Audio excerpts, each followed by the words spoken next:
पक्षाने मला समन्वयक विधानसभा कल्याण डोंबिवली ग्रामीण हा पद दिलेला आहे आणि माननीय दीपेश म्हात्रे साहेब जिल्हा प्रमुख यांच्या हस्ते मला पद देण्यात आलेले आहे। तात्या माने साहेब आमचे आणि सदाशिव गायकर साहेब, वैशाली दरेकर मॅडम ह्या सगळ्या उपस्थित होत्या त्या टायमाला। आणि जो भरोसा आणि जो विश्वास मला त्यांनी त्या भरोश्यावर जे पद दिलेलं आहे,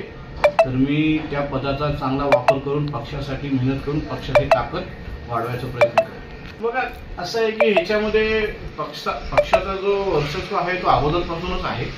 आणि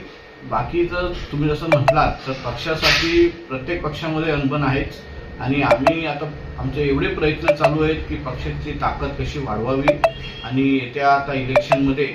आमच्या पक्षापासून आमचे जे कार्यकर्ते आहेत जे आता पक्षामध्ये उभे राहणाऱ्या इलेक्शनमध्ये त्यांना जास्तीत जास्त ताकद देऊन पक्षाची ताकद वाढून नगरसेवक निवडून आणायची आम्ही आता ताकद ठेवली आहे। माननीय उद्धव बाळासाहेब ठाकरे, आमचे पक्षप्रमुख आदित्य ठाकरे साहेब आणि इतर आमचे नेते आहेत, त्यांनी जे भरोसा आणि जो विश्वास ठेवून मला या पदाची जी नियुक्ती केलेली आहे त्या नियुक्तीवर मी खंबीरपणाने ताकदीने मेहनत करून पक्षाची संघटनाची ताकद वाढवेल आणि ह्या पक्षाला आम्ही महाराष्ट्रामध्ये हा सगळ्यात मोठा पक्ष हा शिवसेनेचा आहे। पक्षामध्ये जे पण आता मला जी जिम्मेदारी दिलेली आहे त्या जिम्मेदारीला घेऊन जनतेसाठी, जनतेचा काहीही प्रॉब्लेम असेल, काही समस्या असेल, ती समस्या ऐकून त्या समस्येवर काम करून त्यांना